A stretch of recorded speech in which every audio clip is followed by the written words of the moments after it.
السلام علیکم دوستو، خاموشی میں ہی راحت ہوتی ہے، لفظوں کا سفر انسان کو تھکا دیتا ہے۔ وہ تمہاری راہ میں ہمیشہ پتھر پھینکیں گے، اب یہ تم پر ہے کہ تم ان پتھروں سے کیا بناتے ہو، مشکلات کی دیوار یا کامیابی کا پل۔ زندگی ایسے جیو کہ اپنے رب کو پسند آ جاؤ، دنیا والوں کی پسند تو پلک جھپکنے سے پہلے بدل جاتی ہے۔ دلوں میں اترنے کے لیے سیڑھیوں کی نہیں، اچھے الفاظ اور اچھے اخلاق کی ضرورت ہوتی ہے۔ بہت اچھا لگتا ہے تجھ سے مانگنا میرے اللہ، ساری زندگی مجھے کسی کا محتاج نہ بنانا۔ جو لوگ اداس ہیں آج مل کر ان کے خوش ہونے کی دعا کرتے ہیں کہ اللہ پاک انہیں ان کے حصے کی ساری خوشیاں عطا فرمائے، آمین۔ لوگوں کے عیبوں سے اس طرح غافل ہو جائیں جیسے نیند کے وقت آپ دنیا سے غافل ہو جاتے ہیں۔ بہترین ہے وہ راستہ جس کی منزل اللہ کی طرف لے جائے۔ وہ رشتے کبھی نہیں ٹوٹتے جن کی بنیاد میں سچائی، پیار اور خلوص شامل ہوتا ہے۔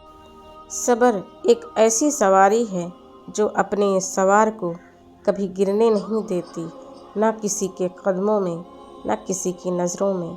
جب انسان میں عاجزی پیدا ہو جاتی ہے نا، وہ ایک چیونٹی کو بھی بے جا نقصان پہنچانے سے ڈرتا ہے۔ انسان تو بہت دور کی بات ہے، اس کو بھلائی کرنے کی اتنی عادت ہو جاتی ہے کہ وہ اپنے ساتھ برا کرنے والوں کا بھی برا نہیں کرتا، اور ایسے انسان کا اللہ کبھی بھی برا نہیں ہونے دیتا۔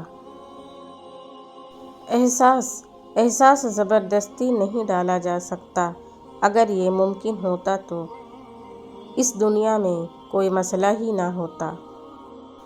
دوسروں کے پردے رکھنا سیکھو، ان کے عیبوں پر نظر مت رکھو، کیونکہ گندگی پر ہمیشہ مکھی ہی بیٹھتی ہے، تتلی نہیں۔ لہٰذا فساد پھیلانے والے مت بنو، دوسروں کے گھر اندھے بن کر جاؤ اور بہرے بن کر نکلو۔ زندگی کو ایسا بنا دے یا رب، خوشی ملے تو سجدہ کروں اور غم ملے تو صبر کروں۔ رشتوں میں مخلص رہیں تاکہ رشتوں کو جیا جائے، نہ کہ برداشت کیا جائے۔ حق بات کہنے سے مت ڈرو، کیونکہ نہ کوئی تمہیں موت دے سکتا ہے اور نہ ہی کوئی تمہارا رزق کم کر سکتا ہے۔ شیطان سب سے پہلے انسان کی شرم و حیا پر ضرب لگاتا ہے تاکہ وہ بے حیا ہو کر آسانی سے گناہ کر سکے۔ اگر تنقید ہی کرنی ہو تو نرم لہجے میں کریں، کیونکہ نرم لہجہ ضمیر جگاتا ہے جبکہ سخت لہجہ انا کو جگاتا ہے۔ زندگی ہی گزر گئی سب کو خوش کرنے میں، جو خوش ہوئے وہ اپنے نہیں تھے اور جو اپنے تھے وہ کبھی خوش ہی نہ ہوئے۔ انسانوں کے اندر دو کمزوریاں بہت عام ہیں، بھلانے کے قابل باتوں کو یاد رکھنا اور یاد رکھنے کے قابل باتوں کو بھلا دینا۔ کبھی گھر کچے تھے لیکن لوگ سچے تھے، پیسہ کم تھا مگر ایمان کامل تھا، لباس میلے تھے لیکن دل صاف تھے، ہونٹوں پہ مسکراہٹ تھی، دلوں میں بھائی چارہ تھا۔ اور آج گھر پکے ہیں مگر لوگ جھوٹے ہیں، پیسے کی فراوانی ہے لیکن ایمان کمزور، ہونٹوں پہ مسکراہٹ ہے لیکن دل میں منافقت، اور لباس صاف ستھرا مگر دل میلے کچلے۔